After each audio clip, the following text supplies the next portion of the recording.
has been the biggest disappointment of my life. I thought I was getting a partner, someone who could keep up with me, you know? But instead, I got this. This woman who can't even host a proper dinner party without burning something or saying the wrong thing to clients." More laughter. Nadia recognized the voices now. Trevor's brother Nathan, his sister Patricia, their mother Eleanor, and several cousins whose names she'd tried so hard to remember over the years. The same people she'd spent the entire afternoon serving, smiling at, trying to please. "Remember last month when she wore that dress to the charity gala?" Patricia's voice dripped with amusement. "I wanted to die of secondhand embarrassment. Trevor, how do you deal with it?" "I don't know how you've managed this long," Eleanor added. "If I had known this is what you were settling for, I would have set you up with the Henderson girl. Remember her? Beautiful, educated, came from the right kind of family." "Oh, believe me, I know," Trevor interrupted. His voice was different now, not the gentle tone he used with Nadia but something harder, almost bitter. "Sometimes I look at her across the dinner table and wonder what I was thinking. She can't hold a conversation with my colleagues. She dresses like she shops at discount stores. And don't even get me started on her family. Did you know her father was a mechanic?" "A mechanic?" "Trevor." Eleanor gasped, but she was laughing. They were all laughing. "I'm serious. I've spent 5 years trying to polish her up, make her presentable, and it's like trying to teach a dog to use silverware. She's an embarrassment. The embarrassment of the family, really. I'm just waiting for the right time to." Nadia didn't wait to hear the rest. She turned and walked back down the hallway on legs that didn't quite feel like her own, moving on autopilot, her mind a strange blank space of shock and something else, something that felt like her entire world tilting on its axis. She found herself in the guest bathroom, door locked, sitting on the closed toilet lid, staring at her reflection in the mirror across from her. The face looking back seemed like a stranger's. Carefully applied makeup, hairstyled exactly how Eleanor had once suggested she wear it, a bit more polished dear for the family gatherings, wearing the navy dress Trevor had picked out because it's appropriate and doesn't draw too much attention. How long had she been erasing herself? 5 years. They'd been married for 5 years, and she realized with a creeping horror that she couldn't remember the last time Trevor had looked at her with actual warmth. When was the last time he'd asked her about her day? When was the last time he'd touched her without it feeling like an obligation? Her phone buzzed in her hand. A text from Trevor. "Where are you? Mother wants to serve coffee." Of course. She was supposed to be downstairs serving his family, the same family that had just spent the last 10 minutes laughing about what an embarrassment she was. The same husband who had just told them all that he was waiting for the right time to, what? Leave her? Divorce her? Nadia looked at her reflection again. 32 years old. A college degree she'd never used because Trevor said his salary was enough and he needed her to support him properly. Friends she'd lost touch with because they weren't the right kind of people for where we're going. A family she barely saw anymore because Trevor always had some excuse about why they couldn't visit. Too far, too busy, maybe next month.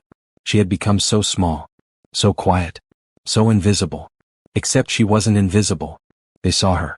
They saw her perfectly clearly. They just didn't like what they saw. Another text. "Nadia? Mother is getting impatient." Her fingers moved automatically, typing out a response. "Headache." In the bathroom. "Down in a minute." But she didn't move. She sat there for what might have been 5 minutes or 50, listening to the muffled sounds of the party below, trying to remember who she had been before Trevor. Before she'd spent 5 years trying to shrink herself into whatever shape would finally make him proud of her. The girl who had loved art galleries and independent bookstores. Who had worn bright colors and laughed too loud and didn't care if she said the wrong thing at parties because she was too busy enjoying herself.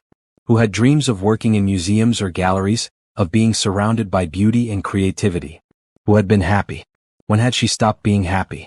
The answer was immediate and devastating. The day she married Trevor. No. Before that. The day she'd met his family and seen how they looked at her. Measuring her, finding her wanting, and instead of walking away she'd decided to change herself to fit their expectations. She'd spent 5 years auditioning for a role she would never get, in a play she didn't even want to be in. "Nadia." Trevor's voice called from down the hall, irritated now. "What are you doing? Everyone's waiting." She stood up slowly, smoothed down her navy dress, checked her makeup. Then she opened the door and walked past Trevor without meeting his eyes. "Sorry," she murmured, feeling a bit unwell. "Well, try to pull yourself together," he said, not unkindly but not kindly either. Just dismissive. Like she was a minor inconvenience, a small problem to be managed. Mother made her special coffee cake. Nadia walked downstairs, served coffee with a smile, cut the cake into perfect slices and laughed at Nathan's jokes. She played the role she'd been playing for 5 years, except now she could see the script clearly. She could see how they all looked at her, not quite meeting her eyes, accepting her service but not her presence, tolerating her because they had to. And Trevor. She watched him across the room, telling a story about his latest business deal, commanding the room's attention like he always did. Handsome, successful, confident Trevor, who everyone admired and respected. The man she'd thought she was lucky to marry. The man who thought she was an embarrassment. When they finally left at 11 that night, Nadia sat in the passenger seat of Trevor's car and stared out the window at the passing streetlights. Trevor drove in silence, probably thinking about work or his next meeting, not noticing that his wife hadn't said a word since they'd gotten in the car. He never noticed. That was the problem. He'd never noticed her at all. He'd only ever seen what he wanted her to be, and when she couldn't be that, when she couldn't transform herself into the perfect accessory for his perfect life, she'd become invisible. Worse than invisible, an embarrassment. "You barely spoke tonight," Trevor said as they pulled into their driveway. "Mother asked if you were feeling all right." "Just tired," Nadia replied automatically. "Well, try to be more engaged next time.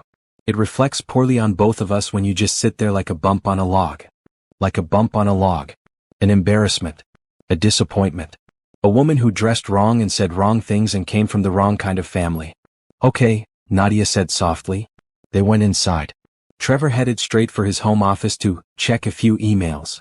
Nadia climbed the stairs to their bedroom, changed into pajamas and lay in bed staring at the ceiling. She didn't sleep. She couldn't.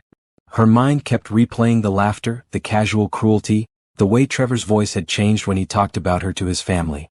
Like she wasn't even a real person, just a problem he was solving, a mistake he was managing.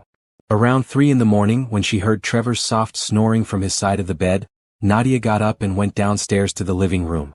She sat in the dark, watching the street through the window and made a decision. She didn't know exactly what she was going to do yet, but she knew one thing with absolute certainty. She was done. Done trying to be someone she wasn't. Done accepting crumbs of affection and calling it love. Done being someone's embarrassment. She was leaving. She didn't know when or how, but she was leaving. And when she did, she would make sure she did it right. No drama, no scene, no giving Trevor or his family the satisfaction of watching her fall apart. She would simply disappear. The thought should have scared her, but instead, sitting there in the dark with the first rays of dawn beginning to lighten the sky, Nadia felt something she hadn't felt in 5 years. She felt free. Nadia spent the next morning moving through her usual routine like an actress who'd performed the same scene 1,000 times. Coffee made exactly how Trevor liked it, black, 1 sugar in the blue mug. Breakfast prepared while he read the financial section. Kiss on the cheek as he left for work, barely returned. "Don't forget we have the Hendersons' dinner party on Friday," he said, adjusting his tie in the hallway mirror. "Please try to wear something appropriate this time. And maybe review some talking points about the market. You completely blanked last time when Robert asked you about tech stocks." "Sure," Nadia said and watched him leave. The moment his car pulled out of the driveway, something shifted in her. The performance stopped. She stood in the middle of their immaculate kitchen, everything in its place, nothing personal, nothing that reflected her at all, and looked around like she was seeing it for the first time. This wasn't her home. It had never been her home. It was Trevor's showcase, and she was just another piece of furniture that didn't quite match the decor. Her phone buzzed. A text from Trevor's mother. "Darling, I wanted to mention that Patricia knows a wonderful personal shopper. Perhaps she could help you with your wardrobe? Just a thought. Love, Eleanor." Nadia stared at the message for a long moment, then deleted it without responding. She walked upstairs to Trevor's office. He kept the door locked when he was home, but she'd seen the key in his nightstand drawer months ago. Her hands shook slightly as she opened the door and stepped inside. Orchestrated narrative progression revealing marital deception and emotional betrayal. I need to continue with the story. The chapter should be about Nadia discovering evidence of Trevor's affair and his true feelings about her. Let me continue writing chapter 2. The office was exactly like Trevor, organized, expensive, impersonal. She sat down at his desk and opened his laptop. She knew his password. He'd told her once when he needed her to print something years ago. He'd never changed it because he'd never thought she'd use it without permission. Because she'd been the good, obedient wife who respected his privacy. The laptop hummed to life. Nadia's heart pounded as she opened his email first. The first few messages were business-related, boring strings of jargon about contracts and investments. But then she saw a name that appeared over and over, Bethany Morrison. Nadia clicked on the first email. Trevor, I can't wait to see you this weekend. Tell Nadia you have another conference. We can have the whole weekend at the cabin. I've missed you so much. B. Her vision blurred. She blinked, forced herself to focus and kept reading. There were dozens of emails. Hundreds maybe. Going back almost a year. Plans for meetings that Trevor had told Nadia were business trips. Photos that made her stomach turn. Intimate messages that used words Trevor had never used with her. Passionate words, romantic words, words that suggested he was capable of feeling things he'd certainly never felt for his wife. But worse than the affair itself were the other emails. Messages to his business partners, to his brother, to friends. One to Nathan from 3 months ago, can't make golf this weekend. Have to take Nadia to her parents' place. Yes, still dealing with that obligation. The things we do for appearances, right? At least Bethany understands what I need. Another to a colleague, sorry about dinner last night. I know Nadia was particularly painful to watch. I'm working on the problem, but these things take time. The prenup complicates things. And one to his lawyer from 2 weeks ago, I want to revisit the terms of the prenup we discussed. If I initiate divorce before the business merger goes through, how much would the settlement cost me? Need to time this correctly. The wife can't know anything until the Henderson deal is finalized, can't risk her making a scene that affects the negotiations. The wife. Not Nadia. Not even my wife. Just the wife. Nadia sat back in the chair, her whole body numb. He'd been planning this. Planning to leave her, planning when and how, calculating the cost of their marriage like it was a bad investment he needed to dump at the right market moment. She opened his text messages next. The conversation with Bethany was active, recent. From yesterday. Bethany, how much longer do we have to wait? I'm tired of being a secret. Trevor, just a few more weeks. The merger should close by mid-November and then I can file. Trust me, this will all be worth it. You're worth it. Once I'm free of her, we can finally start our real life together. Bethany, I hope so. I hate thinking about you going home to her every night. Trevor, it's torture. But it's temporary. She has no idea what's coming. She's clueless about everything. Money, business, even basic social intelligence. This will be the easiest divorce of my life. Nadia's hands were shaking now. She took screenshots of everything, the emails, the texts, the message to his lawyer. She sent them all to her own email, then deleted the sent messages from his account. She kept digging. She found bank statements showing money he'd been moving around, hiding assets. She found documents about the Henderson merger, hundreds of millions of dollars, a deal that would make Trevor extraordinarily wealthy. A deal that was set to close in 3 weeks. And she found the draft divorce papers his lawyer had prepared, dated for December 1st. Just after the merger. Just after he'd secured his fortune and could afford to dump the problem. The papers listed reasons for divorce, irreconcilable differences, and incompatibility. How civilized. How clean. How convenient. Nadia saved copies of everything. Then she carefully closed all the windows, cleared the browser history, and shut down the laptop exactly as she'd found it. She put the key back in the nightstand drawer and went back downstairs. In the kitchen, she made herself tea with hands that still trembled. She sat at the breakfast bar and stared at nothing, her mind racing but also strangely calm. The shock was wearing off, replaced by something harder. Something clearer. This wasn't just about the affair. Affairs she could have maybe understood. People made mistakes, people were weak, people fell out of love. That would have been painful, but it would have made sense. This was different. This was calculated. Trevor had spent their entire marriage looking down on her, tolerating her, counting the days until he could afford to be rid of her. He'd isolated her from her friends and family, made her doubt herself, convinced her that she was the problem, all while planning his exit strategy and sneaking around with another woman. And his family, they'd known. Maybe not about Bethany, but they'd known how he felt about her. They'd laughed about it, made jokes about it, treated her like she was nothing. Nadia's phone buzzed. Another text from Eleanor. Also, dear, I've been meaning to mention. Trevor mentioned you don't know how to make a proper roast. I'd be happy to teach you. Every wife should know how to cook for her husband properly. Every wife should know her worth, Nadia thought. And hers was a lot more than this. She spent the rest of the day going through the house with new eyes. She looked through drawers, closets, the home safe. Combination was their wedding anniversary. How ironic. She found more evidence of Trevor's double life. Receipts from expensive restaurants she'd never been to. Hotel charges from cities he'd claimed were business trips. Credit card statements showing purchases of jewelry she'd never received. In the back of his closet, hidden in a suit bag, she found a burner phone. The messages on it were even more explicit, more damning. Plans and promises, intimate details that made her feel sick. But she documented everything.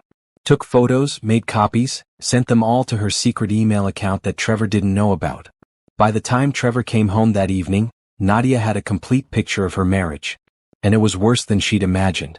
"Dinner ready?" Trevor called out as he walked in, already loosening his tie. "Almost," Nadia replied, her voice steady. She'd ordered takeout from his favorite restaurant and plated it like she'd cooked it. Another performance. They ate in near silence. Trevor scrolled through his phone, probably texting Bethany. Nadia watched him and felt nothing. No love, no anger, not even really hurt anymore. Just a cold, clear certainty. "I have a conference in Atlanta this weekend," Trevor said without looking up. "Leave Friday morning, back Sunday night." "Okay," Nadia said. "The cabin with Bethany," she translated mentally.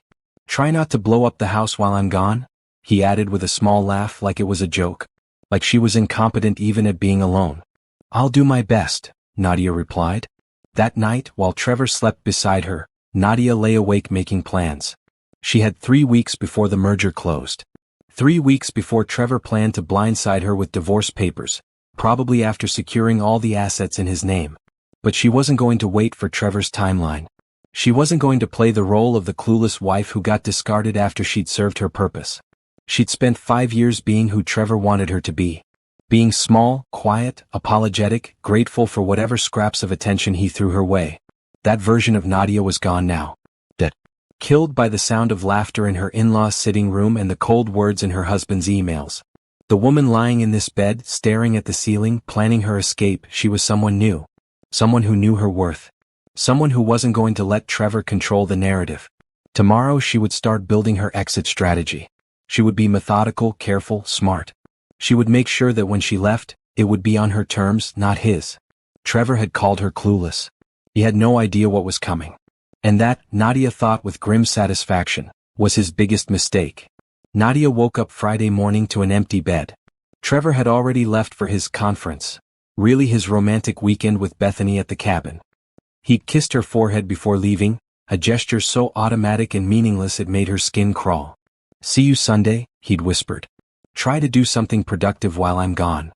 Productive. Right. The moment his car disappeared down the street, Nadia was out of bed and moving. She had 72 hours of complete freedom, and she wasn't going to waste a single minute. First stop, the bank. She'd spent the last few days researching, learning things Trevor had always handled because he'd told her she wouldn't understand the complicated stuff. Turned out, banking wasn't that complicated when you actually tried to learn it. At the bank, she met with a financial advisor named Gerald, a kind man in his 60s who didn't talk down to her even once. She opened a new checking and savings account in only her name, at a completely different bank from the one Trevor used. She transferred half of the money from their joint account. Money she'd contributed to for years with the small inheritance from her grandmother, money that was legally half hers. "I want to make sure my husband can't access this account," Nadia told Gerald. "Is that possible?" "Absolutely," Gerald replied, not asking questions, not judging. "This account is in your name only. Unless you provide him with the account information and access, he'll have no knowledge it even exists." Nadia also learned about Trevor's attempts to hide assets. Gerald couldn't give her specific advice about divorce proceedings, but he could educate her about common financial tactics and what documentation she should keep. She left with folders full of information and a feeling of power she hadn't experienced in years. Next, she drove to a lawyer's office across town. She'd found Diane Mitchell through careful research, a divorce attorney with a reputation for being tough, thorough, and discreet. Diane's office was in a modern building, all glass and steel, nothing like the stuffy old money establishments Trevor preferred. Diane was a black woman in her 50s with sharp eyes and a no-nonsense demeanor. She listened to Nadia's story without interruption, occasionally making notes on a legal pad. "You said your husband has been planning to file in December, after this business merger?"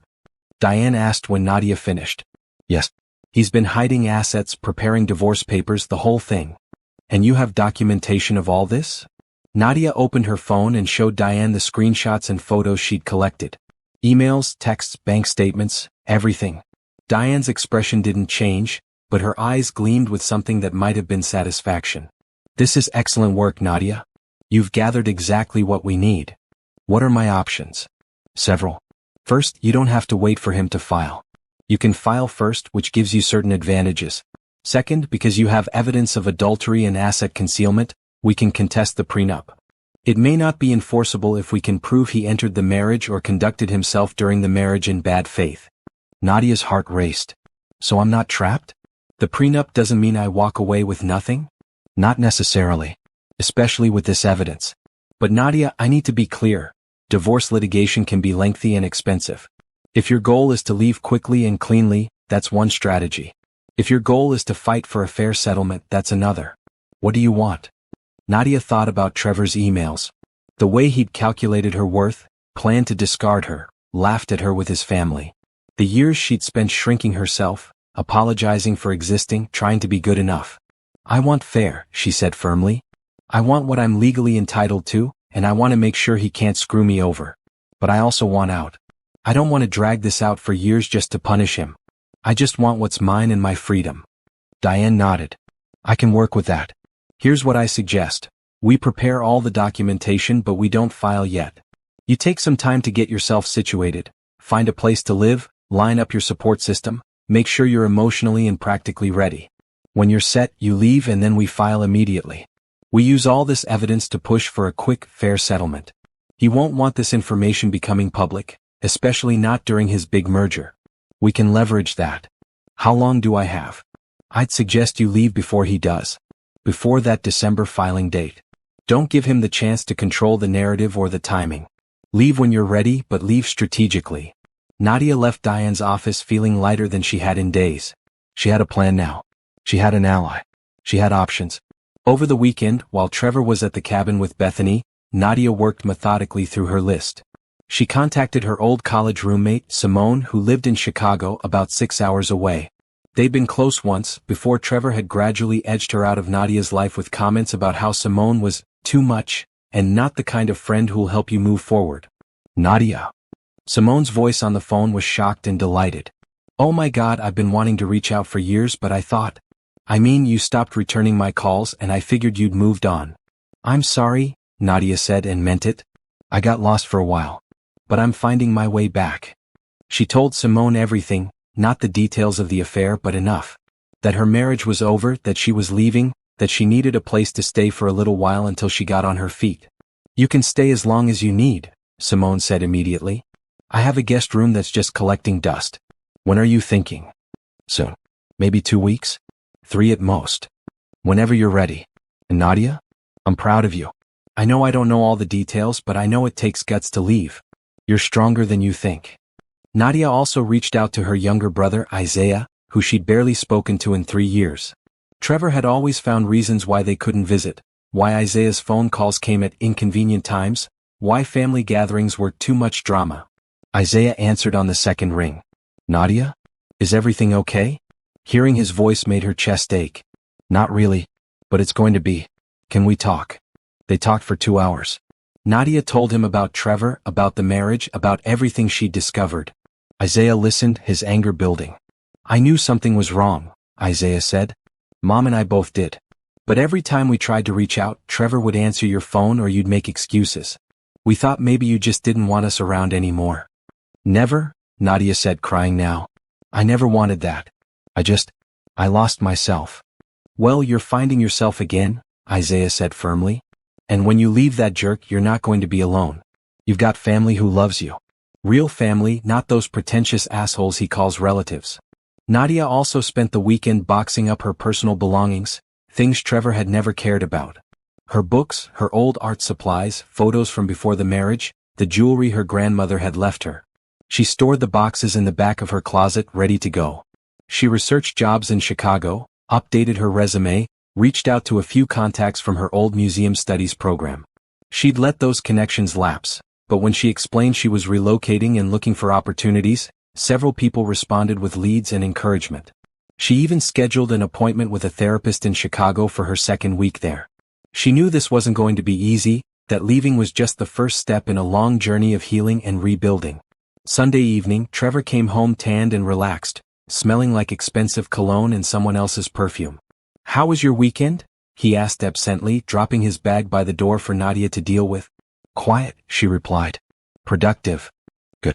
I'm exhausted. Wake me up when dinner's ready." He headed upstairs for a shower.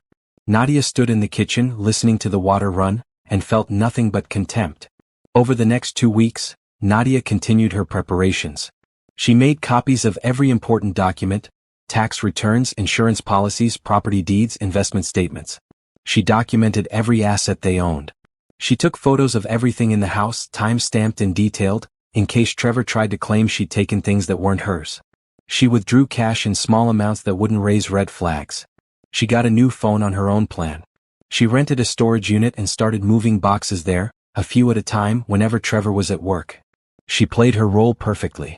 The dutiful wife, the embarrassment of the family, the woman who didn't know any better. She attended the Hendersons' dinner party in the appropriate dress, said the appropriate things, smiled appropriately. She let Eleanor teach her how to make a proper roast, even though Nadia had been making excellent roasts for years. Trevor had just never noticed. All the while she was planning her escape. She set a date, November 15th. 2 weeks before Trevor's merger would close. 2.5 weeks before he planned to file for divorce on his terms. On November 14th, Trevor announced another business trip. "Just overnight," he said. "Back tomorrow evening." Perfect, Nadia thought. But she said, "Okay. Safe travels." She kissed him goodbye the morning of November 15th, watched him drive away, and then she moved. She'd hired movers, 2 guys from a company 3 towns over who didn't know Trevor. They had her boxes from storage loaded and ready. In 3 hours they packed up everything that was hers. Her clothes, her books, her grandmother's china that Eleanor had always said was too shabby for Trevor's house. Every single thing that mattered to her. She left the furniture. All of it had been chosen by Trevor or his mother anyway. She left the expensive art on the walls, the designer kitchenware, the silk curtains.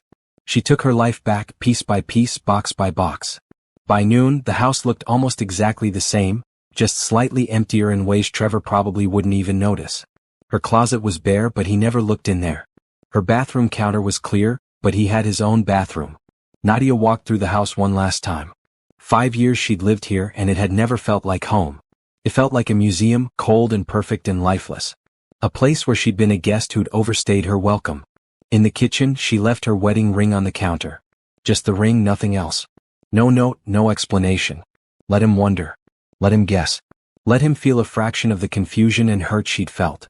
She locked the door behind her, dropped her key through the mail slot, and got into her car. Her phone buzzed immediately, Trevor's mother calling. Nadia declined it. Another buzz, a text from Patricia. Declined. Another call from Trevor's brother. She blocked all their numbers. Every single one. Trevor's family, his friends, anyone connected to his life. She blocked them all. Then she pulled up Trevor's contact and paused. Her finger hovered over the block button. Part of her wanted to answer when he called, wanted to hear the panic in his voice when he realized she was gone. But no. That would be giving him something he didn't deserve. Her attention, her emotional labor, her time. She blocked his number. Then she opened her email and sent a message to Diane, "I'm out. File the papers." Nadia started the car and pulled out of the driveway. In her rearview mirror, she watched the house get smaller and smaller until it disappeared completely. She didn't cry. She didn't feel sad. She felt free. Chicago was 6 hours away. She had a tank full of gas, a car full of her belongings, and a friend waiting for her. For the first time in 5 years, Nadia was going home. Not to a house, but to herself. And she was never looking back. The drive to Chicago felt like shedding skin. Each mile that passed between Nadia and her old life made her breathe easier. She drove with the windows down despite the November chill, letting the wind whip through her hair that Trevor had always wanted her to keep neat and controlled. She texted Simone when she left, "On my way. See you around 6. Simone's response was immediate, "Can't wait. Drive safe. There's wine and pizza waiting for you. And hugs. Lots of hugs." Nadia smiled at her phone. When was the last time someone had offered her something without expecting anything in return? When was the last time someone had just been happy to see her? Around hour 3 her new phone rang, the one Trevor didn't have the number for. It was Diane. "Papers are filed," the lawyer said briskly. "I sent them to his office via courier about an hour ago. He should have them by now. Nadia's heart skipped. What happens now? Now he has 30 days to respond. But given the evidence we have, I expect his lawyer will contact me soon to discuss settlement options. Men like your husband don't want messy divorces, especially not during major business deals. The affair, the asset hiding, the evidence of bad faith, all of that makes the prenup contestable. He'll want to settle quickly and quietly. And if he doesn't? Then we go to court and all of this becomes public record. Trust me, he won't want that. I'll keep you updated. For now, just focus on settling into your new place. You did the hard part. You left. After they hung up, Nadia found herself checking the rearview mirror compulsively, like Trevor might somehow appear behind her. But of course he didn't know where she was. He didn't know about Simone, didn't know about Chicago, didn't know about any of it. For the first time in their marriage, she'd done something he couldn't control. She arrived at Simone's apartment building just as the sun was setting. It was in a vibrant neighborhood she'd never heard of, tree-lined streets, local shops, people walking dogs and pushing strollers. It felt alive in a way her old neighborhood never had, with its identical houses and manicured lawns and suffocating silence. Simone met her at the door before Nadia even had a chance to knock. She was exactly as Nadia remembered, wild curly hair, bright clothes, a smile that took up her whole face. She pulled Nadia into a hug so tight it almost hurt. "Oh, honey," Simone murmured. "You made it. You actually made it." And then Nadia was crying, really crying for the first time since all of this started. Not pretty tears, but ugly, gasping sobs that shook her whole body. All the fear and pain and rage she'd been holding and came pouring out on Simone's doorstep. Simone just held her and let her cry. "Come on," Simone said eventually, guiding her inside. "Let's get you settled. The breakdown can continue inside where it's warm." Simone's apartment was everything Trevor would have hated. Colorful, cluttered in a cozy way, full of plants and books and mismatched furniture. Art covered the walls, real art, not the expensive pieces Trevor bought because they were investment pieces. There were photos everywhere, memories of a life fully lived. "Your room," Simone said, opening a door off the hallway. "It's small but it's yours. No one will bother you here. No one will judge you. No one will make you feel like you have to be anyone except exactly who you are." The room had a bed with a colorful quilt, a small desk by the window, an empty closet waiting to be filled. It was simple, imperfect, and the most beautiful thing Nadia had seen in years. "It's perfect," Nadia whispered. They spent that evening eating pizza on Simone's couch, drinking wine and catching up. Nadia told her everything, the full story, nothing held back. Simone listened, occasionally interjecting with colorful commentary about Trevor's character. "I knew he was trouble," Simone said. "Remember when we all went out for your birthday that first year you two were dating? He made that comment about my hair being unprofessional. Like, excuse me? We were at a bar, not a board meeting." Nadia remembered. She'd defended Trevor back then, made excuses. "He just wants the best for everyone," she'd said. How blind she'd been. "Did he ever even ask what you wanted?" Simone asked. "In all those years, did he ever actually care about what would make you happy?" Nadia thought about it. Really thought about it. No, she realized. Everything was always about him. His career, his family, his image. I was just supposed to support it all and be grateful for the opportunity. Well, that's done now. You get to figure out what you want. Who you want to be. And trust me, you're going to be amazing. Around midnight, Nadia's new phone rang. Unknown number. Her stomach dropped. "Don't answer it," Simone said immediately. "If it's him, he doesn't deserve your time. If it's important, they'll leave a message." They didn't leave a message. But over the next hour, her phone rang 17 more times. Different numbers, all unknown. Trevor calling from different phones, probably trying to get through to her. Then the voicemail started. "Nadia, what the hell is going on? I came home and you're gone? Your stuff is gone? Call me back right now. This is insane. Nadia, I don't know what you think you're doing, but you need to come home. We can talk about this. Whatever's wrong, we can fix it. I got papers from some lawyer? Are you serious right now? You can't just leave and file for divorce without even talking to me. That's not how marriage works." And then hours later his tone changed. "Nadia, please. I don't understand. If I did something wrong, tell me what it is. I deserve at least that. 5 years of marriage and you just disappear? That's cruel." Simone was reading over Nadia's shoulder. Oh, now it's cruel? The audacity of this man. The voicemails from Trevor's family started arriving next. Eleanor, Patricia, Nathan, all of them demanding to know where she was, what she was thinking. How dare she embarrass the family like this? Embarrass the family, Nadia repeated with a bitter laugh. That's rich. Block them all, Simone advised. You don't owe them anything. Not even an explanation. Nadia blocked the numbers, but new ones kept calling. Trevor was determined she'd give him that. Then around 2 in the morning, a text came through from a number she didn't recognize. Nadia, it's Bethany. Trevor's a mess. I don't know what's going on between you two, but he's here at my place and he's falling apart. Whatever you're trying to prove, you've made your point. At least text him back so he knows you're okay.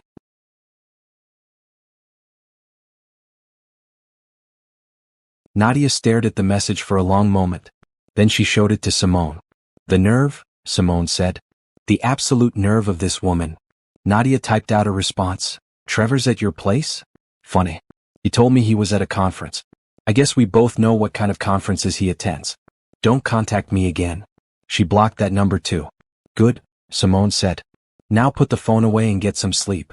Tomorrow's a new day. But Nadia couldn't sleep. She lay in the unfamiliar bed in the unfamiliar room, listening to the unfamiliar sounds of the city outside, and felt like she was floating. Everything that had defined her life for the past 5 years was gone. Her marriage, her home, her daily routine, all of it erased in a single day. She should have felt scared. Instead, she felt free. The next morning, Nadia woke to the smell of coffee and found Simone making breakfast. How'd you sleep? Simone asked. Better than I have in years, Nadia realized. And it was true. No Trevor beside her, breathing his judgmental breaths. No anxiety about what mood he'd be in when he woke up. No performance to prepare for. Good. Because we have a busy day ahead. Job hunting, apartment searching. Oh, and I made you an appointment with my therapist for next week. She's amazing, and trust me, you're going to need someone to talk to as you process all this. Over the next few days, Nadia started building her new life. She updated her resume and applied for jobs at museums and galleries around Chicago. She looked at apartments, though Simone insisted she should take her time. She registered with a temp agency to have income while she searched for something permanent. And she waited for the fallout. Diane called on day 3. Trevor's lawyer wants to meet. They're pushing for mediation. Already? I told you, he doesn't want this getting messy. The merger is too important.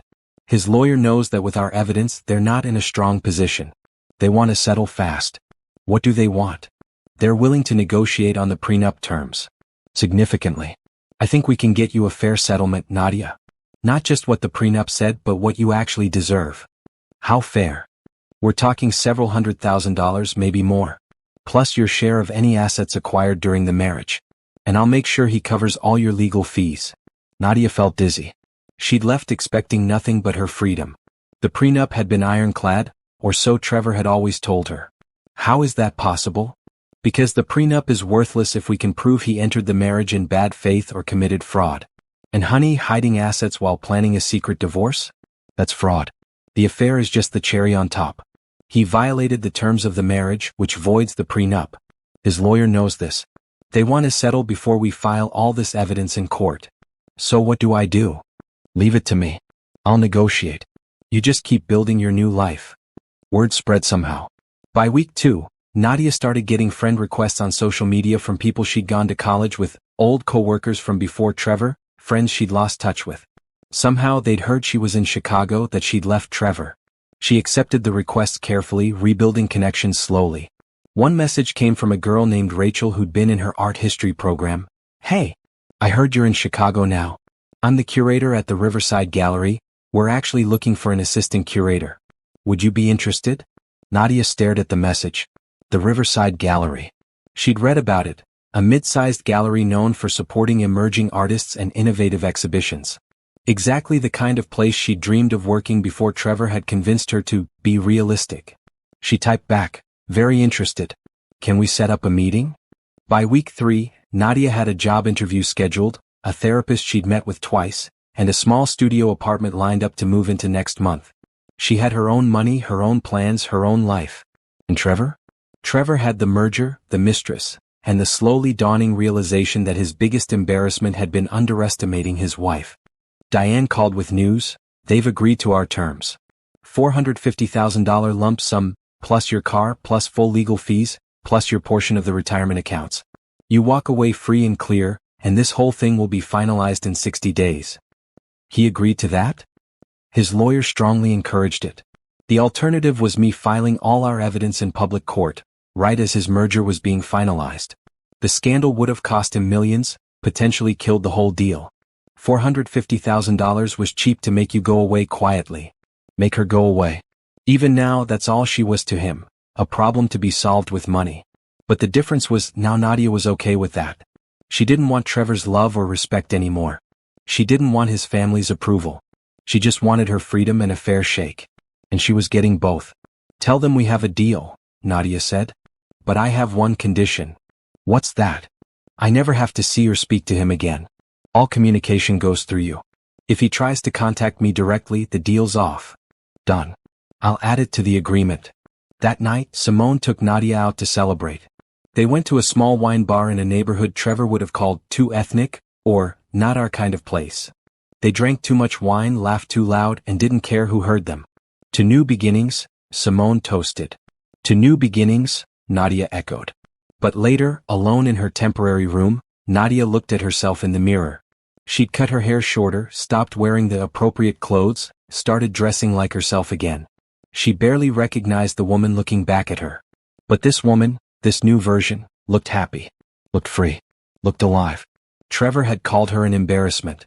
But the truth was she'd been embarrassed of herself for staying so long in a marriage that diminished her, for letting someone else define her worth. Never again. She had $450,000 coming, a job interview at a gallery she loved, a friend who actually cared about her, and a whole life ahead of her to rebuild. Trevor had his merger, his mistress, and his empty house. In the end, Nadia thought she'd gotten the better deal.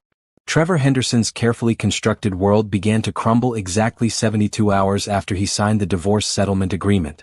The merger he'd sacrificed his marriage for, the one that was supposed to make him wealthy beyond his dreams, collapsed spectacularly when the Henderson family discovered inconsistencies in his financial disclosures. Nadia heard about it through Simone, who'd heard it from a former colleague who still moved in those circles. Apparently, during the divorce proceedings, his lawyers had to disclose all his assets, Simone explained, reading from her phone. And when the Hendersons people did their final due diligence before closing the merger, they found accounts and investments Trevor hadn't mentioned in his initial disclosures to them. They thought he was hiding something bigger, pulled out of the deal entirely. So the business deal fell through? Nadia asked. They were sitting in Simone's living room, Nadia having just returned from her job interview at the Riverside Gallery. Completely. And get this, Bethany found out about the settlement amount he paid you. Word is, she's furious that he had $500,000 to give his ex-wife but apparently told her he was cash poor and couldn't afford to buy her a condo like he'd promised. Nadia should have felt satisfaction. Instead, she felt nothing. Trevor's problems weren't hers anymore. She'd gotten what she needed, her freedom and a fair settlement, and whatever happened to him after that was simply the natural consequences of his own choices. How's that supposed to make me feel? Nadia asked quietly. However you want to feel, Simone replied. You're allowed to be glad. You're allowed not to care. You're allowed to feel sorry for him, though personally, I think that would be a waste of your empathy. I don't feel sorry for him, Nadia said. I just feel nothing. He's not my problem anymore. Her phone buzzed. An email from Rachel at the Riverside Gallery. Loved meeting with you today. We'd like to offer you the position of assistant curator. Details attached. Let me know if you have questions.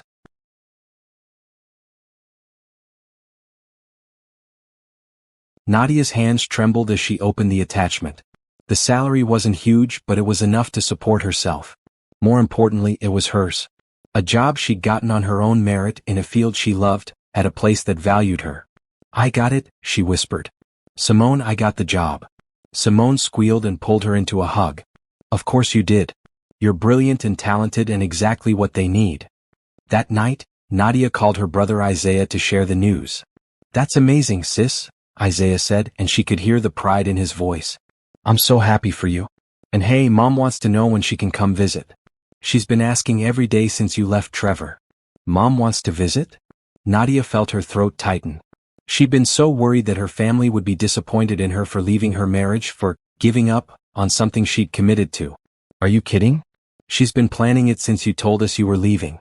She wanted to come right away, but I told her to give you some space to settle in first. But Nadia, she's proud of you. We all are. It takes courage to start over. After they hung up, Nadia sat in the quiet of her room and let herself feel it, the weight of fear she'd been carrying, the worry that leaving Trevor meant losing everyone else too. But it wasn't true. Her real family, the people who actually loved her, were still there. They'd always been there, waiting for her to come back to herself. The next few weeks passed in a blur of new beginnings. Nadia started her job at the gallery and loved it immediately. She had ideas, opinions, perspectives that Rachel and the other curators actually valued. They asked for her input. They listened when she spoke. They saw her. She moved into her studio apartment, small but hers, with exposed brick and big windows that let in morning light. She furnished it slowly with second-hand finds and pieces she actually liked, not what someone else told her was appropriate. She hung art on the walls. She bought colorful pillows. She made it home. She continued therapy with Dr. Patricia Hughes, a warm woman in her 60s who specialized in helping people recover from emotional abuse. What Trevor did, the gaslighting, the isolation, the constant criticism, that's abuse, Dr. Hughes told her in their third session. It might not have been physical, but it was real, and the damage it did is real. You're not overreacting by leaving. You're not being dramatic by feeling hurt. You experienced genuine trauma, and healing from that takes time. Hearing it validated, being told that what she'd experienced had a name, that it wasn't her fault, helped more than Nadia could have imagined. Meanwhile, news of Trevor's life continued to filter through social media and mutual acquaintances, though Nadia tried not to pay attention. Bethany had left him, apparently, once she realized there was no condo, no luxurious life together, just a man who'd sacrificed everything for a business deal that fell apart. His family was reportedly furious with him for how the divorce had reflected on them. His mother Eleanor had apparently told people at the country club that Trevor had handled things poorly. As if systematically destroying your wife's self-esteem and cheating on her were just minor tactical errors. One evening, about 6 weeks after Nadia had left, she was at the gallery late preparing for an upcoming exhibition when her phone rang. A known number. She almost didn't answer, but something made her pick up. Nadia? Trevor's voice. Strained, desperate. Please don't hang up. How did you get this number? Nadia asked coldly. And why are you calling? Our agreement says no direct contact. I know. I got it from, it doesn't matter. Nadia, please. I need to talk to you. We have nothing to talk about. Call my lawyer if you have legal questions. It's not about legal stuff. It's about us. About what happened. About? There is no us, Nadia interrupted. There never was really. There was you, and there was the version of me you tried to create. But that's over now. I know I messed up. His voice cracked. I know I said things I shouldn't have said, did things I shouldn't have done. But we were married for 5 years. That has to mean something. Nadia felt a flash of anger, hot and clean. You want to know what those 5 years meant? They meant me hearing you tell your family I was an embarrassment. They meant discovering you'd been planning to divorce me while pretending everything was fine. They meant finding out you were having an affair while I was home trying to be the perfect wife you told me I could never be. So no, Trevor. Those 5 years don't mean what you think they mean. I never should have said those things. I was frustrated and I took it out on you, and I'm sorry. I'm so sorry. You're sorry you got caught. You're sorry your merger fell through. You're sorry Bethany left you. You're not sorry for how you treated me, you're sorry about the consequences. That's not fair. Fair? Nadia laughed, a sound without humor. You want to talk about fair? Here's what's fair. I gave you 5 years of my life. I made myself smaller and smaller trying to fit into your perfect world. I apologized for existing. And you thanked me by mocking me behind my back and planning to discard me when it was convenient. So now I get to move on and build a life without you. That's fair. I miss you, Trevor said quietly. I know I don't deserve to, but I miss you. The house is so empty without you. Everything is empty. For a moment, just a moment, Nadia felt a pang of something.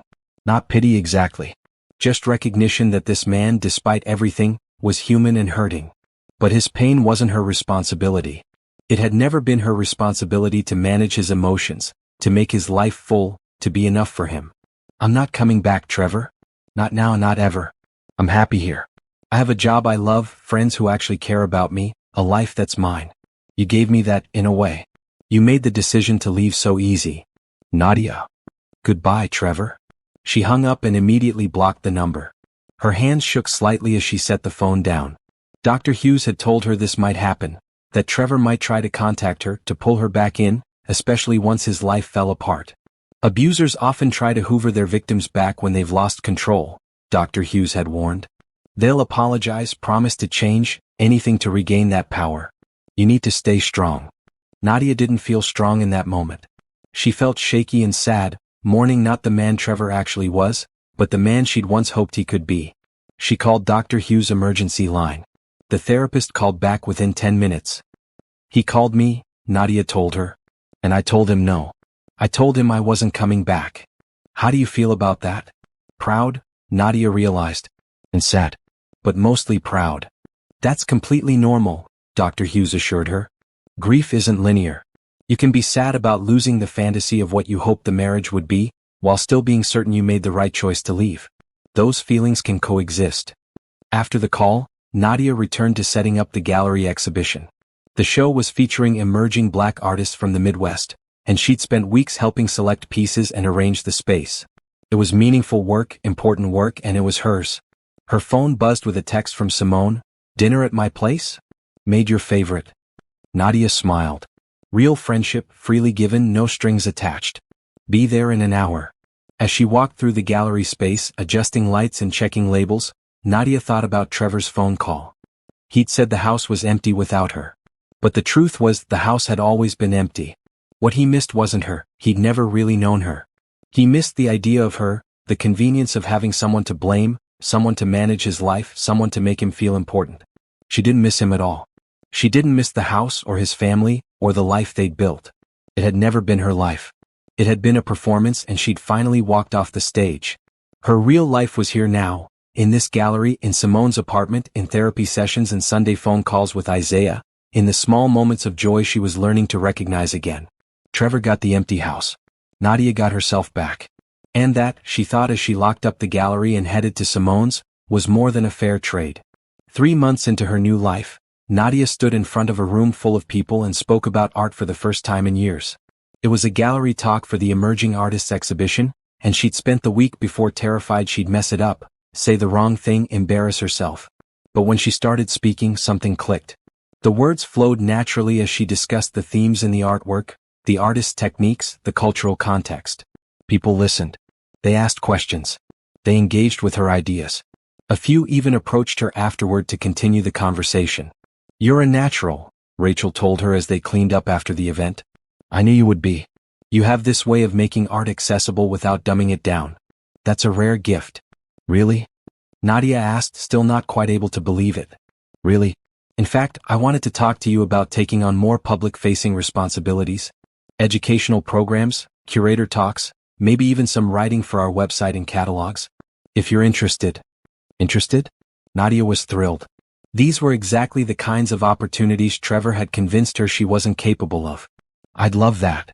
Her personal life was rebuilding too.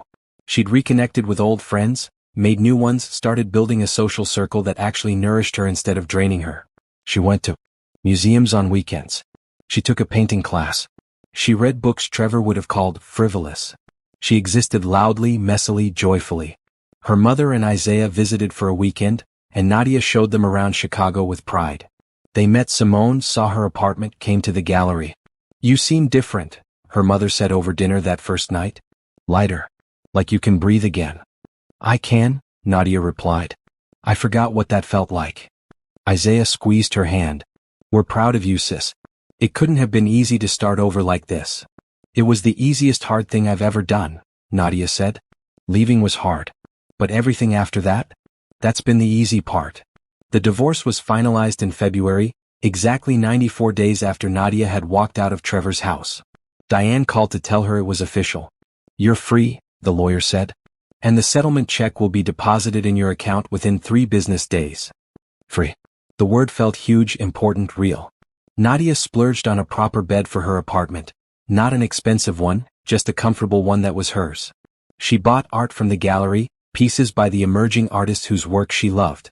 She started a savings account for the future, whatever that might hold. She also started dating again tentatively. Nothing serious, just coffee dates and casual dinners, remembering what it felt like to have someone be interested in her thoughts and opinions, to have conversations that were actually reciprocal. One of those coffee dates was with a man named Jordan West, an artist whose work was being featured in the gallery's summer show. He was quiet, thoughtful, with kind eyes and hands that were always paint-stained. They'd met when he came in to discuss the installation of his pieces, and Nadia had been struck by how he listened when she talked about his work. Really listened, asking follow-up questions, caring about her perspective. "Would you want to get dinner sometime?" Jordan had asked after one of their meetings. Not as curator and artist, just as people? Nadia had hesitated.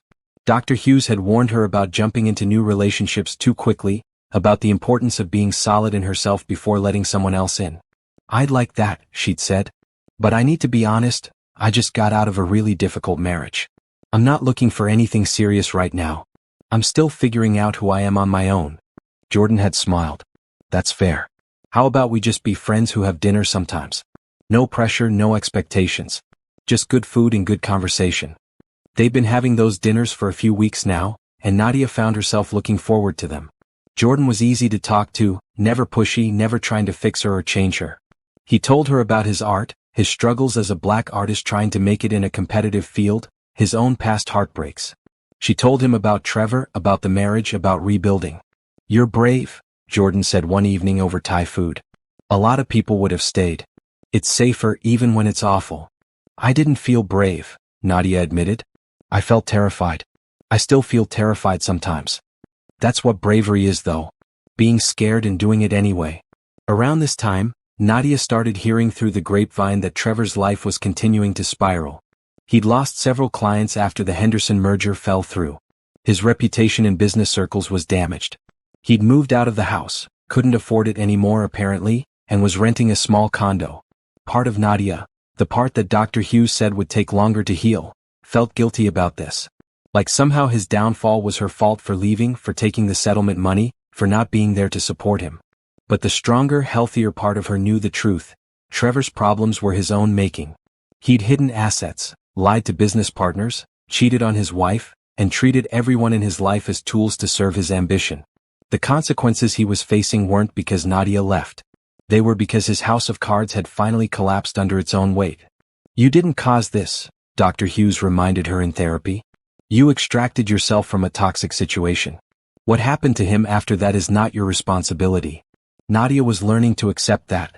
Learning to silence the voice in her head that sounded suspiciously like Trevor, telling her everything was her fault, that she wasn't good enough, that she should have tried harder. That voice was getting quieter every day. Spring arrived and with it new opportunities. Rachel offered Nadia a promotion, full curator, not just assistant. With it came a salary increase, more responsibility, and the chance to develop her own exhibitions. "You've earned this," Rachel said. "Your work these past few months has been exceptional. The artists love working with you, the community engagement numbers are up, and frankly, you have a vision for this place that I want to nurture." Nadia accepted immediately. Later that evening she called everyone who mattered to share the news. Simone, Isaiah, her mother, even a few friends from college she'd reconnected with. Each conversation was filled with genuine excitement and support. She didn't call Trevor. She didn't even think about calling Trevor. He was a chapter of her life that was closed now, the pages sealed shut. That night, celebrating with Simone over wine and takeout, Nadia realized something profound. She was happy. Not just okay, not just surviving. Actually happy. "I don't think I've been happy in years," she told Simone. "Like genuinely happy. I forgot what it felt like." "You deserve it," Simone said firmly. "You deserve all of this, the job, the life, the freedom to just be yourself." "I wasted so much time," Nadia said quietly. 5 years with Trevor. 5 years I'll never get back." "You didn't waste them," Simone countered. "You learned from them. You learned what you don't want, what you won't accept, what you deserve. Those are valuable lessons even if they came at a cost." Nadia considered this. "You're right. I learned I'm stronger than I thought. I learned I can start over. I learned that leaving is possible even when it seems impossible." "And you learned that you're enough," Simone added. "Just as you are. You don't need to change yourself or shrink yourself or apologize for existing. You're enough." Tears pricked at Nadia's eyes. "I'm enough." "Say it again." "I'm enough." Again. "I'm enough." And for the first time in longer than she could remember, Nadia believed it. Her phone buzzed with a text from Jordan. "Saw the news about your promotion on the gallery's Instagram. Congrats. That's amazing. Celebratory dinner tomorrow?" Nadia smiled and typed back, "Yes." "And Jordan? Thank you for being patient with me." His response came quickly, "You're worth being patient for." She didn't know where things with Jordan would go. Maybe nowhere. Maybe somewhere. But the difference now was that she didn't need to know. She didn't need a man to complete her or validate her or give her life meaning. She had all of that on her own. Jordan was just a nice addition. A friend. Maybe more someday, maybe not. And either way was okay. Nadia went to bed that night in her small apartment, surrounded by her books and art and plants, and slept deeply and dreamlessly. No more nightmares about Trevor's family laughing at her. No more anxiety dreams about saying the wrong thing at dinner parties. Just peace. Just rest. Just the deep, satisfied sleep of someone who knows exactly who they are and is completely okay with it. The rebuilding was working. Nadia was working. And for the first time in years, the future stretched out before her not as something to fear or endure, but as something to anticipate with joy. She was ready for whatever came next. Because whatever it was, she would face it as herself. Fully, unapologetically, courageously herself. And that, she realized, was all she'd ever needed to be. Summer brought heat and opportunity in equal measure. The gallery's new exhibition, one that Nadia had curated entirely on her own, opened to critical acclaim. Local art critics praised the show's thoughtful curation and fresh perspective. Attendance numbers exceeded expectations. Several pieces sold within the first week, and the artists sent Nadia grateful messages thanking her for believing in their work. "You have a real eye for this," Rachel told her at the opening reception. "And more importantly, you have heart. You don't just see art, you feel it and you help other people feel it too." Nadia looked around the gallery space, filled with people engaging with the work she'd selected, arranged and contextualized. She'd written all the wall text herself, given a talk about the exhibition's themes, even been interviewed for a local arts podcast.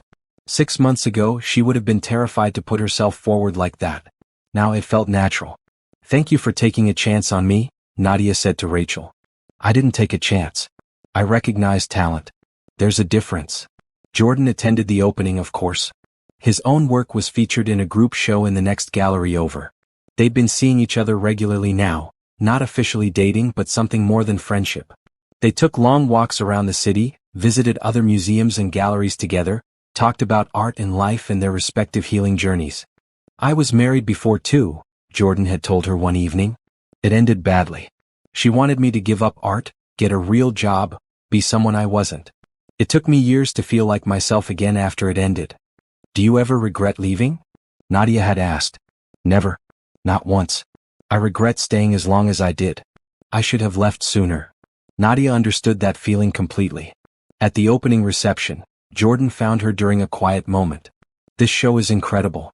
You're incredible." "Thank you," Nadia said and meant it. She was learning to accept compliments, to believe them, to not immediately deflect or minimize her accomplishments. "There's something I want to ask you," Jordan said, looking nervous. "And feel free to say no, I mean it, absolutely no pressure. But there's this artist retreat upstate next month. A week of workshops, nature, creativity. I'm going and I wondered if you'd want to come with me. As a friend or as more than a friend. Whatever you're comfortable with." Nadia's first instinct was to say no. To protect herself, maintain distance, not risk getting hurt again. But then she thought about what Dr. Hughes had said in their last session. Healing isn't about never trusting again. It's about learning to trust wisely. Not everyone is Trevor. Some people are actually worth the risk. "I'd like that," Nadia said. "As more than a friend. If that's what you want too." Jordan's smile was like sunrise.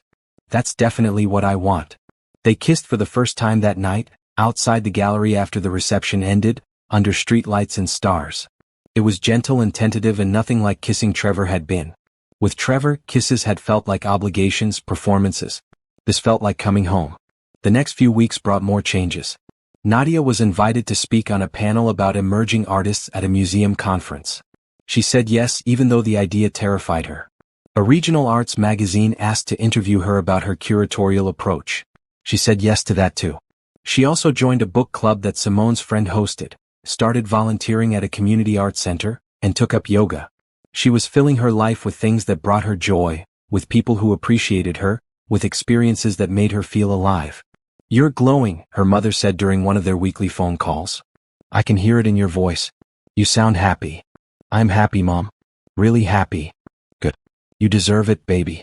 After everything you went through with that man, you deserve all the happiness in the world." Nadia had told her family more about what the marriage to Trevor had really been like.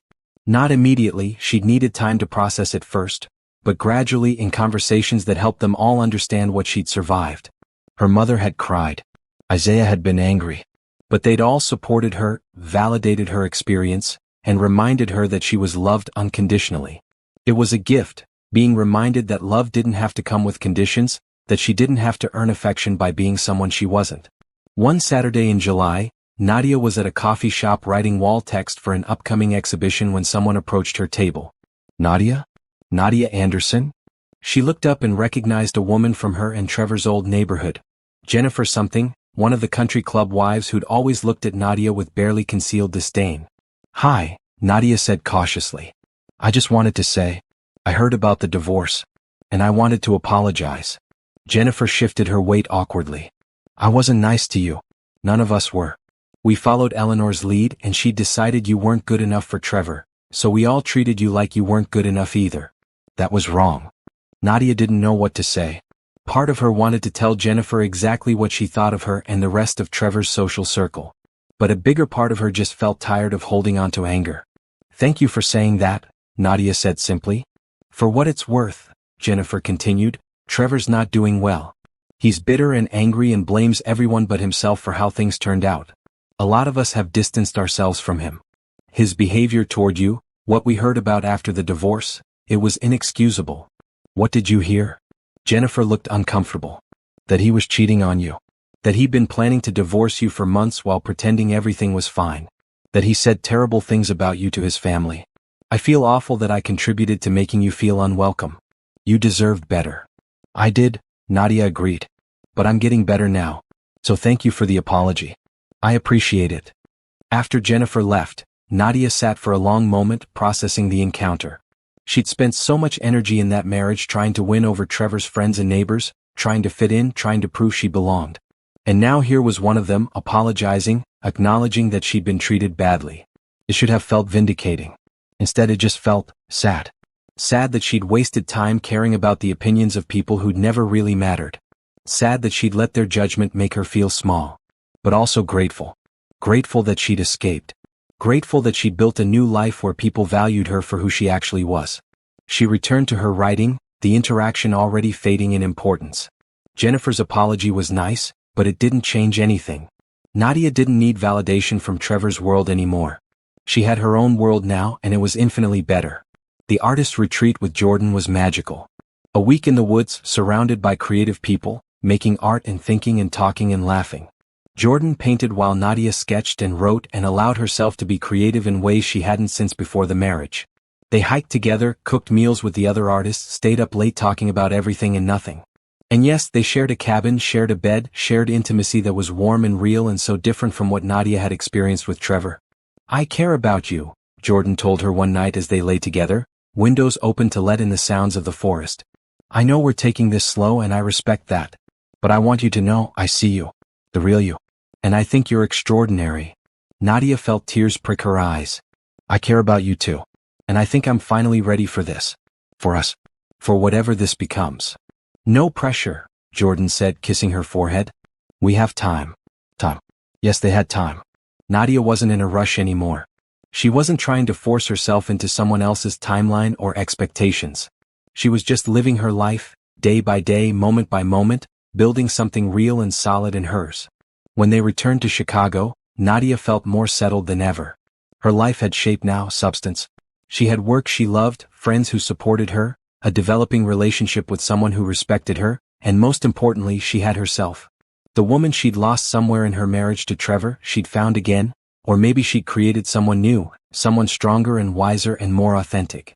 Rachel pulled her aside at work one day in late August. I have something to discuss with you. The board has approved funding for a new position, Director of Educational Programming. It would be a significant step up, more money, more responsibility. I'd like to offer it to you. Nadia's breath caught. Director? You're ready for it. You've proven yourself over and over. You're creative, knowledgeable, great with people, and you bring fresh perspectives to everything you do. What do you say? Yes, Nadia said without hesitation. Absolutely yes. That night she called everyone to share the news. Then she celebrated with Jordan over a fancy dinner neither of them could really afford but decided to splurge on anyway. To director Nadia Anderson, Jordan toasted. May this be the first of many achievements. To new beginnings, Nadia countered. And to knowing our worth. To knowing our worth, Jordan echoed. As summer faded into fall, Nadia looked back on the past 9 months with something like awe. She'd left a marriage that was destroying her. She'd started over in a new city with nothing but hope and determination. She'd rebuilt her life from scratch. And now she had a career she loved, relationships that nourished her, and a future that felt limitless. Trevor's voice still echoed in her head sometimes, telling her she wasn't good enough, wasn't smart enough, wasn't enough. But those echoes were fading, growing quieter every day, drowned out by her own voice, stronger, clearer, certain. She was enough. She'd always been enough. And finally, beautifully, she believed it. October brought crisp air, changing leaves, and an unexpected visitor to the gallery. Nadia was in her new office. The promotion had come with actual workspace, reviewing proposals for winter programming when the front desk called. Someone here to see you, the receptionist said, voice uncertain. He says it's important. His name is Trevor Henderson. Nadia's stomach dropped. Tell him I'm not available. I did. He says he'll wait. He seems determined. Nadia took a deep breath, then another. She could feel her heart racing, old anxiety patterns trying to reassert themselves. But she wasn't the same woman Trevor had known. She'd spent nearly a year rebuilding herself, becoming stronger, becoming whole. Call security and let them know we might have a situation, Nadia said calmly. I'll be out in a moment. She checked her reflection in the small mirror on her wall. Professional dress, natural hair styled the way she liked it, minimal makeup. She looked like herself, confident, capable, self-assured. Nothing like the woman who'd served coffee to Trevor's family while they laughed about her. Trevor was in the gallery's main space, pretending to look at artwork but clearly just waiting. He looked terrible, thinner than she remembered, wearing a suit that seemed slightly too big, stress evident in the lines around his eyes. He'd aged in the 10 months since she'd left. Or maybe she just never really looked at him before, not clearly. Trevor, she said coolly, you need to leave. Our divorce agreement specifically states no direct contact. He turned and something flickered across his face, relief maybe or hope. Nadia. Thank God. I've been trying to reach you for months. Through lawyers as agreed. What part of no contact is unclear to you? I just need 5 minutes. Please. Just 5 minutes to talk. We have nothing to talk about. Leave or I'll have security escort you out. Nadia, please. His voice cracked. Everything's fallen apart. The business, my reputation, everything. I've lost the house, lost most of my clients. Even my family has turned their backs on me. You're the only one who. The only one who what? Nadia interrupted, her voice sharp. The only one you think you can manipulate? The only one who might still care enough to save you. That's not what I meant. I don't care what you meant. I care that you're here, violating our agreement, in my workplace, trying to make your problems into my problems again. That's what you always did, Trevor. Everything was always my responsibility to fix. I know I hurt you, Trevor said, taking a step closer. Nadia held her ground. I know I said terrible things, did terrible things. But I've been in therapy. I've been working on myself. I understand now how badly I treated you. Congratulations. That doesn't entitle you to anything from me. I'm not asking for us to get back together, he said quickly. I know I destroyed that. I just thought, maybe we could talk. Maybe you could help me understand where I went wrong, how to fix things. Nadia stared at him, genuinely amazed. You want me to do emotional labor for you? To help you figure out how to fix the mess you made? Trevor, even now, even after everything, you think I exist to serve you. That's not. It is. You show up here without permission, violate our agreement, and ask me to help you. You haven't changed at all. You just don't have anyone else left to use. Nadia, please. I heard you that night, she said quietly. At your mother's house almost a year ago. I heard you tell your family I was an embarrassment. I heard you laugh about me, about my family, about everything I tried so hard to be for you. I heard it all. Trevor went pale. You were listening? I was getting my phone. But yes, I heard. And that's when I knew. Not when I found out about Bethany, not when I saw the emails about divorcing me after the merger. That night, when I heard how you really felt about me. That's when I decided to leave. I didn't mean those things. Yes, you did. You meant every word. And you know what? You were right about one thing. I was an embarrassment to myself. I was embarrassed for staying with someone who treated me like I was less than nothing. I was embarrassed for letting you and your family make me feel worthless. I was embarrassed that I'd forgotten who I was just to try to make you happy. Nadia. But I'm not embarrassed anymore, she continued, her voice steady and strong. Because I left. I rebuilt my life.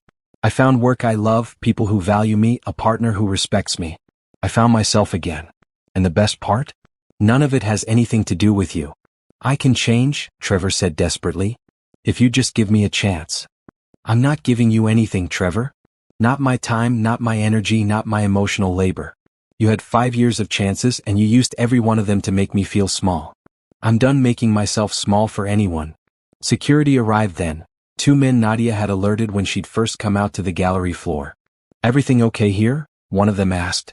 This man is leaving, Nadia said clearly. He's not welcome here, and if he returns, I want him escorted off the property immediately. You heard her, the guard said to Trevor. Time to go. Nadia, wait. Goodbye, Trevor. They escorted him out. Through the gallery's windows, Nadia watched him stand on the sidewalk for a long moment, looking lost and small before finally walking away.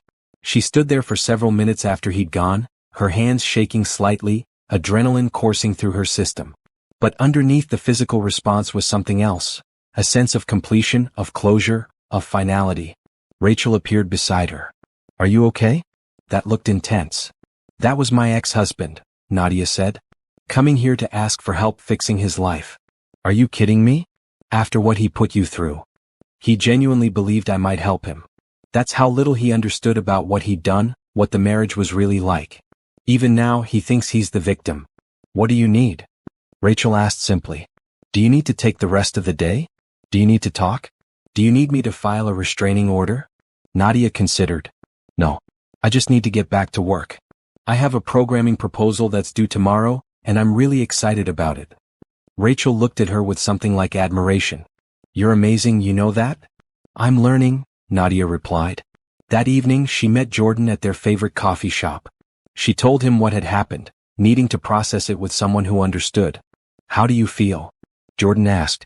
Powerful, Nadia realized. I thought seeing him would make me feel small again or scared or like I might doubt my choices. But instead I just felt powerful. Like I finally had a chance to tell him exactly what his behavior did to me, what I thought of him, without having to manage his emotions or make him feel better about himself. That's growth, Jordan said. That's healing. It really is. Nadia paused. Jordan, I need you to know something. I'm not going back to him. Not ever, not for any reason. This thing with you and me, I'm all in. If that's what you want too. Jordan smiled, that warm, genuine smile that made her feel safe. That's absolutely what I want. I'm all in too. They kissed, and Nadia felt something settle inside her. A sense of rightness, of being exactly where she was supposed to be. Later that night, alone in her apartment, Nadia wrote in the journal Dr. Hughes had encouraged her to keep. I saw Trevor today. He wanted my help, my sympathy, my emotional energy. He wanted me to fix him. And for the first time I didn't feel guilty for saying no. I didn't feel obligated to care about his problems. I felt free. This is what healing looks like. Not never being affected, but being affected without being destroyed. Not never feeling sad, but feeling sad without being consumed. Not never encountering the past, but encountering it with the tools to handle it. I'm not the woman I was a year ago. That woman would have listened to Trevor's sob story, might have even believed she could help, might have felt responsible for his unhappiness. This version of me knows better. This version knows that his emotions are not my responsibility, that his consequences are not my fault, that his problems are not mine to solve. I am enough. I was always enough. And I will never again let anyone convince me otherwise. She closed the journal, turned off the lights, and went to bed with a clear conscience and a peaceful heart. Trevor had tried to pull her back into his orbit, tried to use old patterns of guilt and obligation to manipulate her one more time. And she'd said no. She'd stood her ground. She'd protected herself and her new life. That, Nadia thought as she drifted off to sleep, was worth celebrating. Not because she'd hurt Trevor, that had never been the goal, but because she'd finally, fully, completely chosen herself. November arrived with cold winds and new opportunities. The gallery's winter exhibition, centered on themes of transformation and resilience, was Nadia's most ambitious project yet. She'd been working on it for months, carefully selecting artists whose work spoke to the idea of emerging from darkness into light, of rebuilding, of becoming. It was, she admitted to Dr. Hughes, deeply personal. I'm curating my own story, Nadia said in one of their sessions. These artists, they've all been through something. Trauma, loss, setbacks. And they've transformed that pain into something beautiful and meaningful. That's what I'm trying to do too. And you're succeeding, Dr. Hughes told her. Look at how far you've come in less than a year. The exhibition opening was scheduled for the Friday before Thanksgiving. Nadia had invited everyone who mattered. Simone, Jordan, her mother, and Isaiah, Rachel, her colleagues, artists from previous shows, even some of her old college friends who'd reached out over the past months. The week before the opening, Nadia received an email that made her stop breathing. Dear Ms. Anderson, my name is Sharon Kim, and I'm the director of the Contemporary Arts Foundation.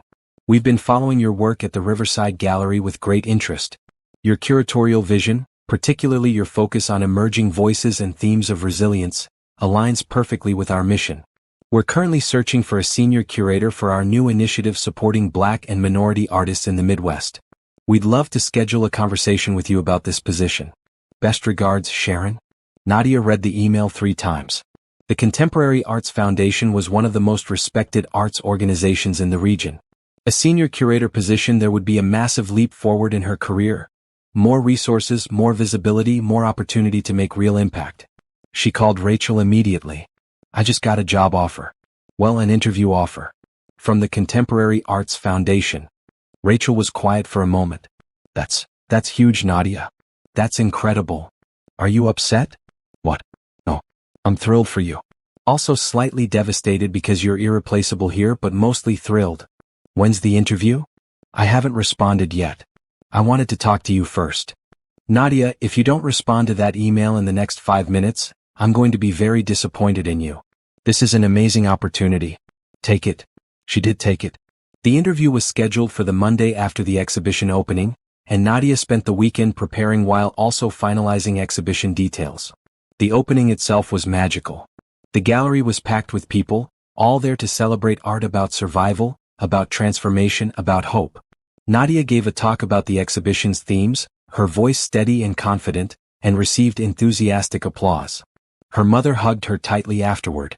Look at you, baby. Look at what you've built. I'm so proud of you. Isaiah brought his girlfriend, a lovely woman named Taylor who worked in community organizing. Your sister is incredible, Taylor told him in Nadia's hearing.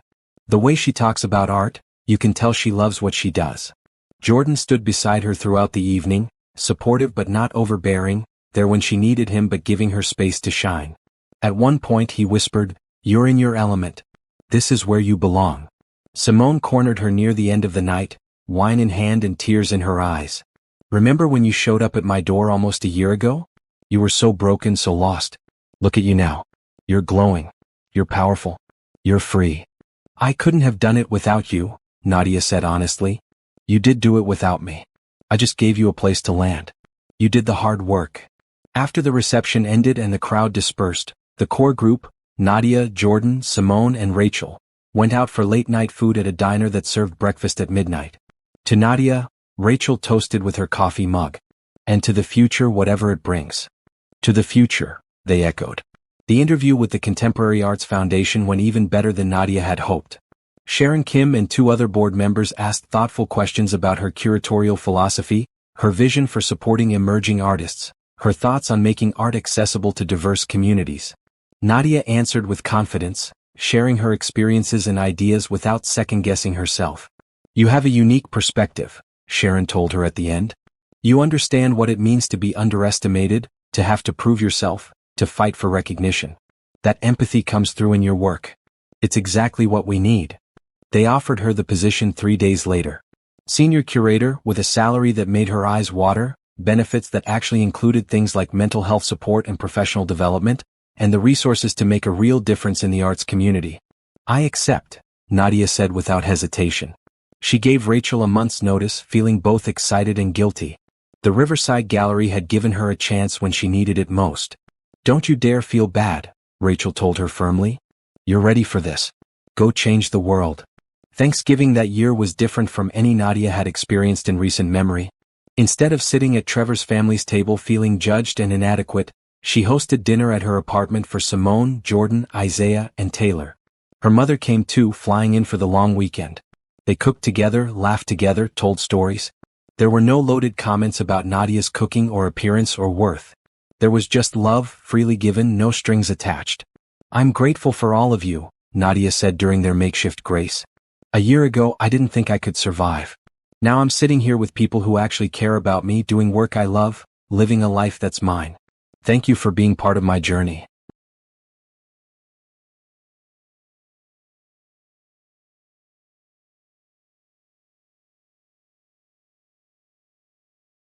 "We're grateful for you too," her mother said, squeezing her hand. After dinner, while the others were in the living room, Jordan found Nadia in the kitchen. "I love you," he said simply. "I know we said we'd take things slow and we have, but I need you to know. I love you. Not who I want you to be. Just you, exactly as you are." Nadia felt tears prick her eyes. "I love you too. And Jordan?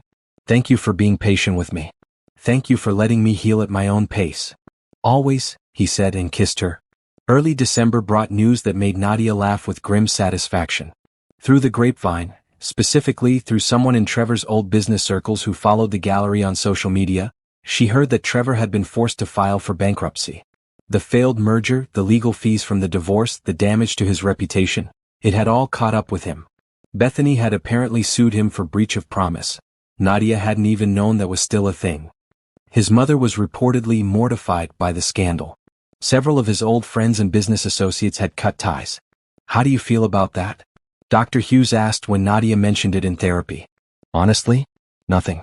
No satisfaction, no guilt, no anger. Just nothing. His life is his life. Mine is mine. They're not connected anymore." "That's significant growth," Dr. Hughes noted. "A year ago, hearing about his troubles would have made you feel either guilty for causing them or vindicated for leaving. Now you just feel neutral. That's what true healing looks like." Nadia agreed. Trevor had become irrelevant to her emotional landscape. He was just a person she used to know, a chapter she'd closed. His problems weren't her problems. His journey wasn't her journey. Her new position at the Contemporary Arts Foundation started in January, and the weeks leading up to it were filled with excited preparation. She said goodbye to the Riverside Gallery with mixed emotions, grateful for the foundation it had provided but excited for what came next. On her last day, the staff threw her a party. Several artists she'd worked with came to wish her well.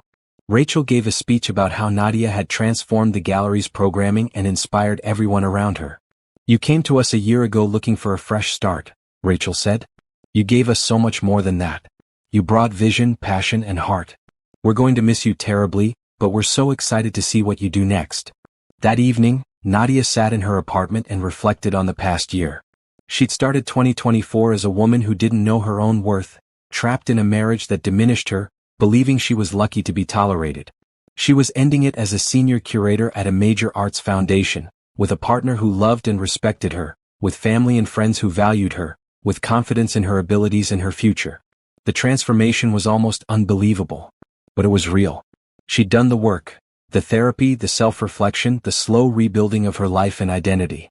She'd made choices that served her well-being instead of others' expectations. She'd learned to recognize her worth and demand that others recognize it too. She thought about Trevor's visit to the gallery, his desperate request for help. She wondered if he'd learned anything from losing everything, if he'd actually changed, or if he was just looking for the next person to manage his emotions and fix his problems. It didn't matter. He wasn't her concern anymore. What mattered was what she'd built from the ashes of that marriage. What mattered was the life she was living now, authentic, purposeful, joyful. She'd left without a goodbye, walked away from 5 years of her life with nothing but her dignity and her determination. And she'd built something beautiful. That, Nadia thought, was the best revenge of all. Not hurting Trevor or proving him wrong. Just living well. Just being happy. Just being free. And she was all three. January brought snow and new beginnings.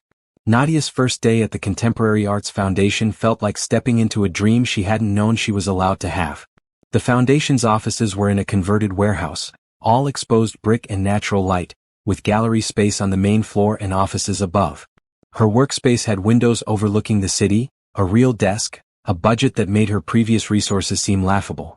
But more than the physical space, what struck her was the energy, people passionate about art, committed to supporting artists, believing that culture mattered and could change lives. "Welcome to the team," Sharon said, giving her a tour. "We're so glad you're here." The first few weeks were a whirlwind of meetings, planning sessions, getting to know the staff and the artists in their network. Nadia learned about the foundation's existing programs and began developing proposals for new initiatives. Mentorship programs for emerging artists, community engagement projects, partnerships with schools. Much space each person needed for their work, how to navigate conflict, what they both wanted from the relationship. This is how partnerships should work, Jordan said as they unpacked boxes. Two whole people choosing to build something together, not one person trying to mold the other into what they want. I didn't know that was possible, Nadia admitted. I thought relationships were always about compromise and sacrifice. Compromise, yes, but not sacrificing who you are. Never that. The Rising exhibition opened in September to critical acclaim and emotional responses. The artists Nadia had selected had created powerful work about surviving trauma, about transformation, about hope. The exhibition included visual art, but also poetry and music, creating a multisensory experience of resilience. At the opening reception, Nadia gave a talk about the exhibition's themes. She ended with a personal reflection. 2 years ago, I was in a place of deep darkness. I'd lost myself in a relationship that diminished me. I didn't think I had the strength to leave, much less rebuild. But I did leave. I did rebuild. And now I'm standing here in this beautiful space, surrounded by art that celebrates the human capacity for transformation. If there's one message I want this exhibition to convey, it's this. You are stronger than you know. Healing is possible. Transformation is possible. And you deserve a life that honors your worth. The room erupted in applause. Several people were crying. Afterward, a young woman approached Nadia. I heard your speech at the women's conference, she said. It gave me the courage to leave my marriage. I've been in therapy for 3 months now and I'm starting to feel like myself again. I just wanted to say thank you. Nadia hugged her. You did the hard part. You chose yourself. Keep going. In October, exactly 2 years after the night she'd overheard Trevor calling her an embarrassment, Nadia received an unexpected email. It was from Eleanor, Trevor's mother. Dear Nadia, I hope this message finds you well. I wanted to reach out to apologize for my behavior during your marriage to my son. I was unkind to you, judgmental, and I contributed to an environment that made you feel unwelcome and inadequate. I've done a lot of reflection since the divorce, particularly after learning more about how Trevor treated you. I was wrong. You deserved better from all of us. I don't expect forgiveness, but I wanted you to know that I'm sorry. I hope you're happy and thriving. From what I've seen of your work at the Contemporary Arts Foundation, you certainly seem to be. Sincerely, Eleanor. Nadia read the email twice, then showed it to Jordan. What do you want to do? He asked. Nothing, Nadia decided. The apology is nice, but I don't need it. I don't need closure from Trevor's family. I already have closure. I gave it to myself when I left. She deleted the email without responding. Eleanor's guilt and reflection were Eleanor's to manage. Nadia had no obligation to absolve her or make her feel better about her past behavior. That weekend, Nadia celebrated her 34th birthday surrounded by people who actually loved her. Simone, Jordan, her mother, Isaiah and Taylor, Rachel, colleagues from the foundation, artists she'd worked with, friends old and new. They gathered at a restaurant Nadia loved, ate good food, told stories, laughed until their sides hurt. Make a wish, Simone said as Nadia blew out the candles on her cake. But Nadia didn't need to wish for anything. She had everything she wanted: freedom, purpose, love, community, and most importantly, herself. Later that night, lying in bed next to Jordan in their shared apartment, Nadia reflected on how far she'd come. 2 years ago, she'd been a woman who didn't recognize herself in the mirror, who'd shrunk herself to fit someone else's expectations, who'd believed she was lucky to be tolerated. Now she was a woman who knew her worth, who used her voice confidently, who created meaningful work and built healthy relationships. She'd survived betrayal and abuse and heartbreak, and she'd emerged stronger. What are you thinking about?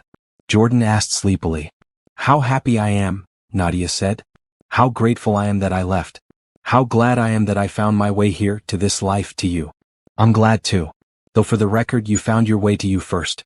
Everything else was just bonus. He was right. She'd found herself first. And that made all the difference. Nadia fell asleep that night with a smile on her face, secure in the knowledge that she'd created a life worth living. Not despite leaving Trevor, but because she'd had the courage to leave. Because she'd chosen herself when it mattered most. The embarrassment of the family, they'd called her. The woman who wasn't good enough, wasn't smart enough, wasn't enough. But they'd been wrong. She'd always been enough. She just hadn't known it yet.